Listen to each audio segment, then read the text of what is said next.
I came across a paper that you did. And like I said, I wish that you just said, well, this is the way that I feel. But that's not what a scientist does.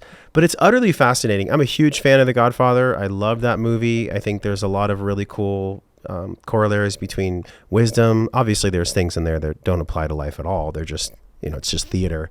But this Don Corleone principle, what is it for a 10-year-old? If you were to explain it to a 10-year-old, and why is it important for us to know? Yeah, so maybe I don't know if this is for a 10-year-old, but maybe it's for like a 14 or 15-year-old. Okay. There's this effect, and I'm going to give like sort of the maybe one of the first and one of the most popular versions of it. This is Josh Knobe. He's a philosopher. He discovered this, where if you ask people, you tell them the story about a chairman of a board who wanted to start some program, and he found out that it was going to harm the environment. They said, oh, if you do that, it's going to harm the environment. And he says, oh, I don't care about harming the environment. Go ahead and launch the program. And you ask people, did he intentionally harm the environment? And almost everyone says yes. But if you're in a different condition, you didn't see that one, and you read about the chairman of the board, and people say, oh, well, if you launch that program, it's going to help the environment. And he says, I don't care at all about helping the environment. Launch the program. And you ask people, did he intentionally help the environment? And almost everyone says no. So it's the same context, or the same situation. In one case, he doesn't care about harming and launches the program. In one case, he doesn't care about helping and launches the program. But we think this was intended and this wasn't. And this effect has been replicated across all kinds of judgments of responsibility. How much control did someone have? Did they choose it freely? Were they compelled by external factors? When people cause bad things to happen, we say they're more responsible, even when they're in the exact same situation and they caused good things to happen. So we have this bias toward attributing responsibility for bad things. When we want to blame and punish people, we find someone to blame and punish. And that's not so when good things happen. When good things happen, we don't have the same sort of search for an agent. And why this happens has been debated by so many different people. There's so many different explanations. But there's a theory in psychology by Marty Hazelton and David Buss called error management theory. And the idea is that when costs were asymmetric throughout evolutionary history, our brains should have developed a bias.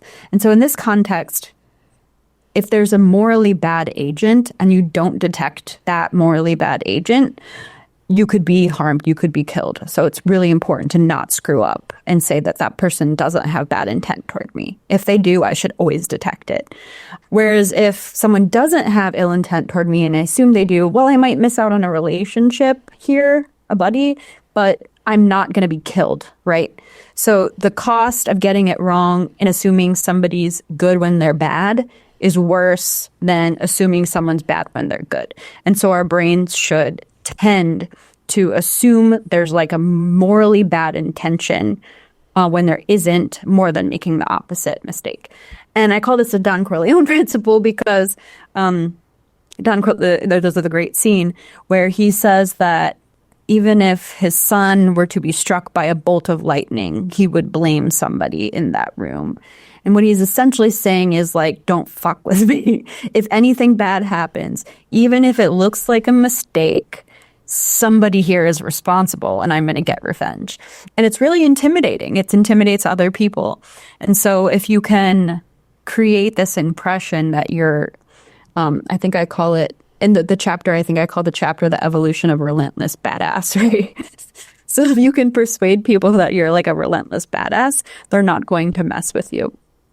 And so, we have this sort of tendency toward blaming people, and people have it to varying degrees. But on average, all humans have this bias toward identifying morally culpable agents that they can blame when bad things happen.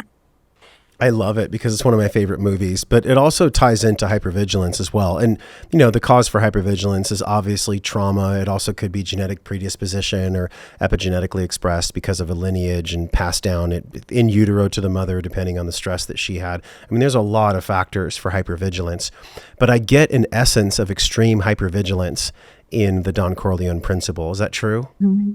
Yeah. So it's about hypervigilance about other people having bad intent toward you or toward other people. But people demonstrate, so I have another paper called Harm Hypervigilance.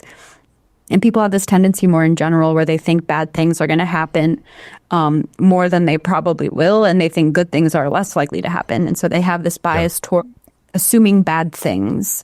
And that probably causes people to interact with other people and information in all kinds of ways that really aren't optimizing like positive opportunities. It's really aimed at avoiding negative ones, but not pursuing positive ones as much. And yeah, in modern society, when there are so few actual threats to our safety, our real, genuine safety, it probably comes at a cost of a lot of good that we could otherwise obtain. I assume you have no data sets for what I'm going to ask you, and that's fine. Okay. But if you had to guess, not as a scientist, just as a human, how many people do you think struggle with hypervigilance and they're unconsciously living out this Don Corleone principle on social media, in life? Do you have a guess as to how many people that might be? So I don't have a guess as to how many people, but I do know, or I shouldn't say no, because I'm, being a scientist. In my data, it is the average tendency. So the average person. So because of essentially what the error management concept shows is that on average, humans have developed certain psychological biases and harm hypervigilance and also this blame sort of hypervigilance by immoral agents. It is the average human tendency. So probably most people show it. But again, they show it to varying degrees. So some people might do it a really massive amount, whereas other people might do it a tiny bit. Some people might not do it at all. I guess I actually could reanalyze my data and look at how many people go above the sort of true estimate. So I actually probably could give you a number. I don't have it in front of me, but Sure. On average, people do. Yeah. This is why I love science. Normal. Very, very normal. I love science and I love spirituality, and I think there has been both at the table in the conversation. Obviously, you're a behavioral scientist, so there's very heavy academia behind you, and it's a good thing. I think that the war of science and spirit doesn't exist. I think that they can completely interplay together. I think that one actually feeds the other. There's many things that science can explain, right? And there's many things that science can explain which gives us greater spiritual development. It's a paradox. It's very fascinating. It's very interesting. I've loved the conversation. I know we didn't go too deep into victimhood, but honestly, the way you covered it, I thought was perfect.